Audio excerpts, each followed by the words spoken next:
Study Date, Part 1. Written by Bakugold. On Tumblr.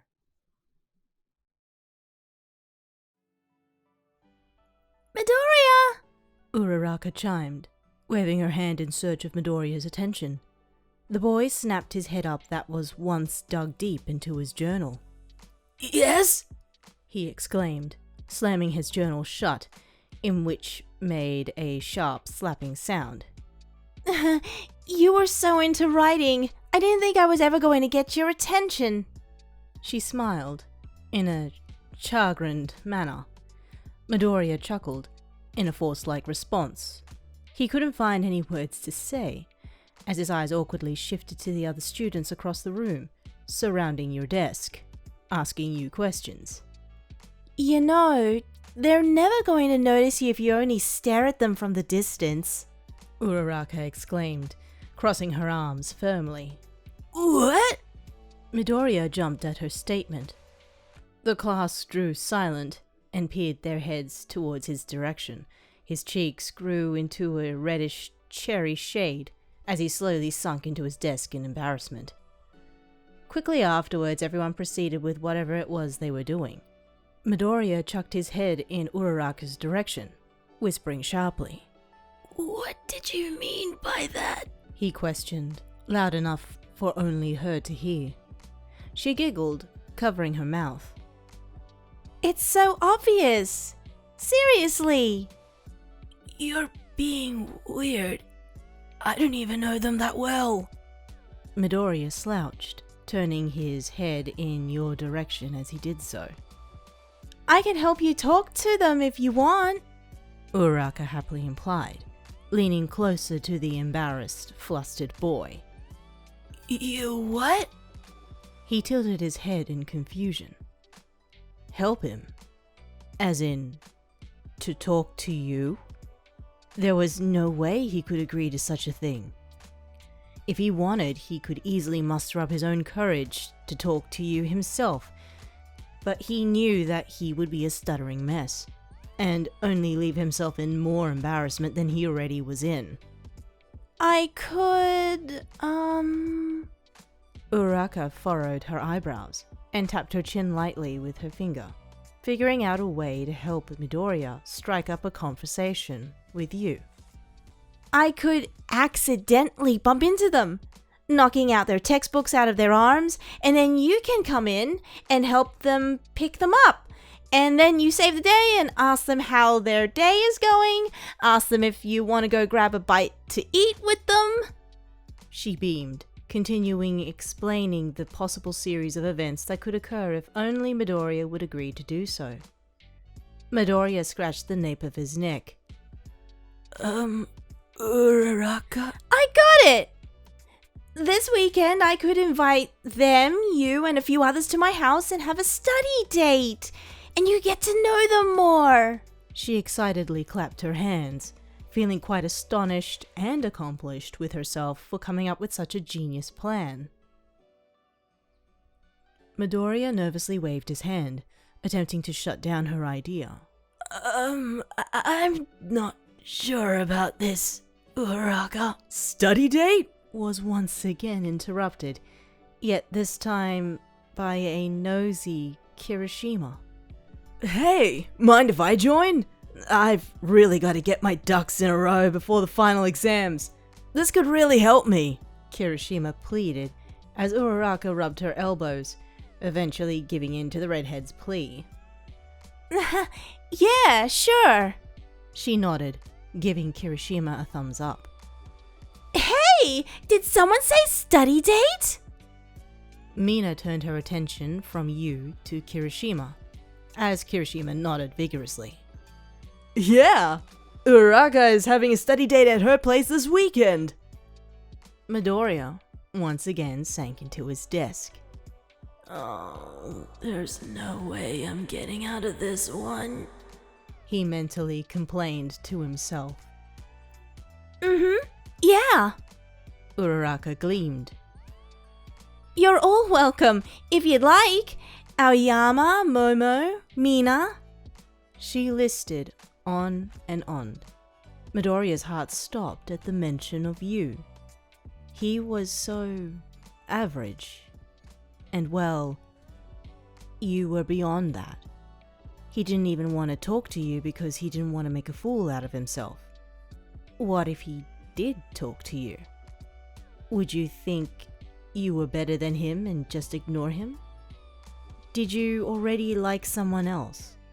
What if you already had a cooler, older partner that nobody knew about?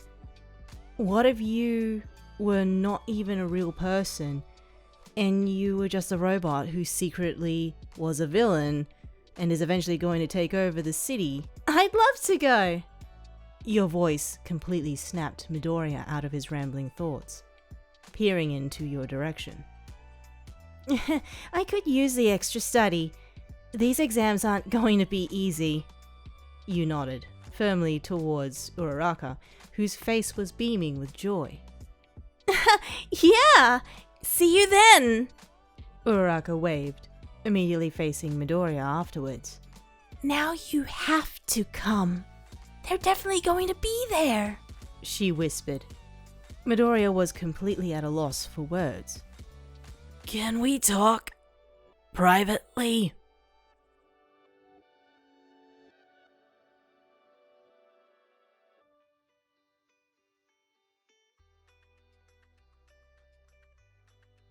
The pair walked outside of the classroom. Before Midoriya could even speak, Uraraka immediately began. Don't worry about it, Midoriya. It's just a study date. You don't have to do anything you're uncomfortable with. She patted his shoulder, while he sighed in relief. Like, I know you're trying to help me with them, but it's not that simple. And I really appreciate your help. I do, he exclaimed as his face fell into a frown. It's just impossible for them to be into someone like me, you know? He muttered, dipping his head in embarrassment. You haven't even given it a chance. You never know. They could find you really cute, Uraraka explained a little too loudly. From the corner of the hallway, Bakugo approached the pair, walking towards them only to enter the classroom. Gajun? Midoriya nearly screamed, realizing the spiky blonde-haired boy may have heard everything he and Uraraka were talking about. Them, huh? Bakugo lifted his chin, only to reveal a deathly grin. Huh? Where did you even come from? Uraraka questioned, clenching her fists. She was not about to put up with Bakugo and his childlike antics. I had to take a piss, he replied bluntly, turning his head back to Midoriya's direction, who was trembling at this point. And you're right, Deku. It's impossible for someone like them to ever be into someone like you. Bakugo leaned into Midoriya's face, giving him a long and cold stare. Just drop whatever fantasies you have about them. It's pathetic. He soon turned towards Uraraka, chuckling. And you're in on this? Helping this dumbass get with someone who's clearly way out of his league? He shook his head, slowly walking back towards the classroom. You're wrong! Midoriya shouted, surprising himself. He was used to Bakugo's hurtful words, his childish banter. But this was different.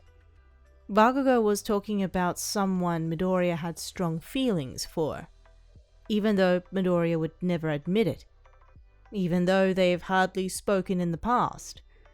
Midoriya, being an extremely observant person, had gotten to know you through your mannerisms, the way you acted around others, and with yourself, by just observing you throughout the long hours of class. Bakugo snapped his head in surprise, due to Midoriya's unusual backtalk. The ash-blonde boy towered over him, attempting to threaten Midoriya with their height difference. What was that? Huh? Deku? Bakugo's voice was the deepest it's ever been. Midoriya stepped a few feet behind him, trying to give himself space. Midoriya stayed silent just to avoid getting pushed or punched in the jaw from the boy hovering over him. He looked up at Bakugo with his chin dipped to his chest. Midoriya opened his mouth to explain himself. Tuh. That's what I thought. Bakugo spat. He rolled his eyes and turned towards the classroom door, entering the room. Uraraka and Midoriya fell silent. They didn't even know what to say to each other at this point. Bakugo simply left them at a loss for words due to his harsh ones. Midoriya looked up at Uraraka, who was already staring back at him, with a tense and concerned expression on her face. Uraraka began, holding her hands together tightly behind her back. This is stupid. I knew this whole idea would be stupid. Midoriya stated, his heart sinking as he realized Uraraka lightly winced at his words. No, not you. I mean, Kachan. He sure knows how to tear my confidence. Midoriya tried to lighten the mood by chuckling at his last remark, which wasn't intended to be funny at all. We'll show him. Once you win them over, he'll regret he ever said those mean words to you. Uraraka gripped onto Midoriya's shoulders, which took him by surprise. He only gave her a firm nod, not wanting to speak any further on the matter. We should go back in before Aizawa notices we're gone, he stated, opening the door slowly for Uraraka to enter before him. Uraraka agreed and walked into the classroom, Midoriya following suit. The words that Bakugo spat at him couldn't stop replaying throughout his mind. It's impossible for someone like them to ever be into someone like you.